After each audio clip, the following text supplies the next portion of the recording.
Judul renungan pada pagi ini, jangan ikut berdosa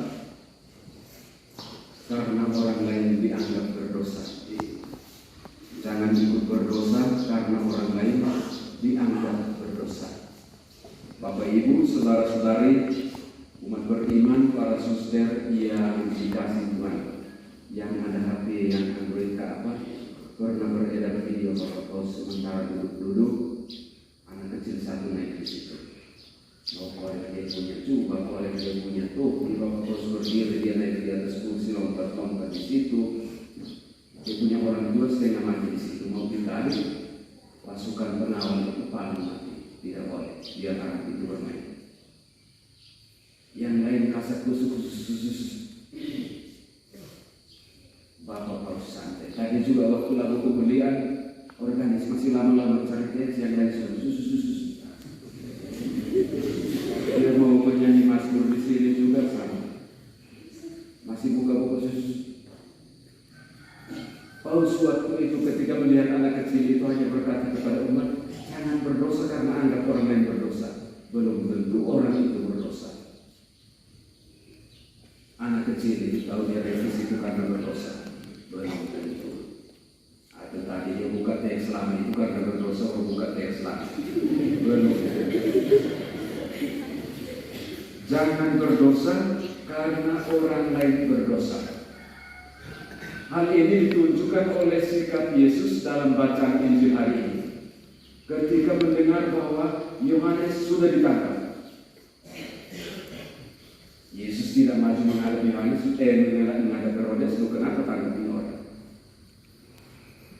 Yesus memilih cara yang bijaksana, menyingkir. Menyingkir dalam bahasa kitab suci itu bukan kabur, bukan lari dari masalah.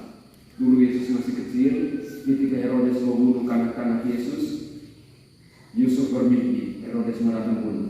Yusuf, Maria, dan Yesus menyingkir ke Mesir, bukan lari ke Mesir. Yesus juga dalam bacaan Injil tadi, ketika mendengar Yohanes dibunuh, menyingkir ke Kapernaum, bukan lari ke Kapernaum. Menyingkir berarti yang pertama Yesus mengambil sikap bijak untuk menghadapi kejahatan dengan kebaikan. Ketika kejahatan dibalas dengan kejahatan atau dihadapi dengan kejahatan, ketika kekerasan dihadapi dengan kekerasan, yang ada adalah kehancuran. Yesus yang menyingkir ke Kapernaum juga mengingatkan kita bahwa Herodes sudah berdosa, sudah tangkap Yohanes, lagi berdosa untuk apa? Jangan ikut-ikutan berdosa karena lihat orang lain berdosa. Biarkan dosa ditanggung oleh dia sendiri. Hari ini dalam hari Minggu Sabda Allah, kita diajar untuk senantiasa jeli, bijaksana, hadapi setiap persoalan. Tidak buta, tidak tuli, untuk mengambil sikap bijaksana terhadap setiap hal, setiap peluang, setiap tantangan yang kita hadapi. Jangan digabah, tetapi tenang, dengarkan sabda Tuhan, ambil sikap yang tepat. Sehingga ujung-ujungnya jangan berdosa karena orang lain berdosa. Inti ajaran Yesus dalam bacaan Injil tadi kita mendengar, bertobat, kerajaan Allah sudah dekat. Bertobat tidak semata-mata meninggalkan dosa-dosa kita. Bertobat justru mengaruh kita untuk sesudah meninggalkan, kita pergi untuk melakukan yang baik. Bukan hanya lepas lalu selesai, tetapi sesudah lepas pergi buat yang baik.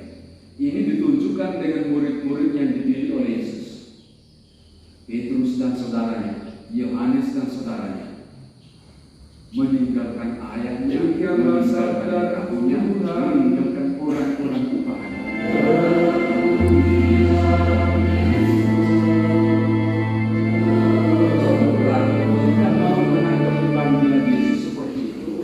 Meninggalkan segala keterikatan kepada hal yang tidak jelas, hal-hal yang hanya menghancurkan kita, masuk dalam jalan yang berdomingan pada pagi. Saudara-saudari yang dikasih Tuhan, kita diajak untuk terus berjuang sehingga tidak berdosa karena orang lain berbuat dosa. Tidak ikut bersalah karena orang lain kita anggap bersalah. Cara yang pertama adalah seperti yang diambil oleh Yesus. Tidak hadapi Herodes dengan buka dada lalu kena tepuk tangan. Cari cara bijak hadapi setiap persoalan. Itu yang pertama. Yang kedua, kita diajak untuk tema hari kelima pekan doa hari ini. Kendalikan orang-orang jahat, kendalikan orang-orang keji. Jangan masuk dalam arus orang-orang itu. Keluar dari arus mereka dan lakukan sesuatu untuk bisa mengendalikan mereka. Yesus menyingkir, bukan hanya lari, tapi menyingkir dengan cara yang lebih produktif. Di Kapernaum dia panggil murid-murid. Di Kapernaum dia mulai mengajar tentang pertobatan, tentang kerajaan Allah. Kendalikan orang-orang jahat, kendalikan orang-orang kejam dengan perbuatan-perbuatan kita yang bijaksana, yang baik, yang benar, yang mulia, yang bermartabat. Bukan dengan ikut arus permainan orang-orang jahat itu. Cara ketiga supaya tidak berdosa karena menganggap orang lain berdosa adalah kita diajak untuk bekerja sama. Bacaan kedua tadi mengajak kita, hendaklah kamu setia sekata, sehati sepikir, jangan ada perpecahan di antara kamu. Tujuan dari pekan doa tahun ini adalah mohon persatuan untuk umat Kristiani. Sehati, sepikir, seia, sekata adalah cara untuk kita menjalin persaudaraan itu, persatuan itu. Santo Paulus mengingatkan, jangan ada perpecahan. Malah Santo Paulus sampai memberi contoh, kamu pikir kamu dibaptis dengan nama Paulus? Kamu pikir kamu dibaptis dengan nama Yohanes? Kita semua dibaptis dalam nama Tuhan.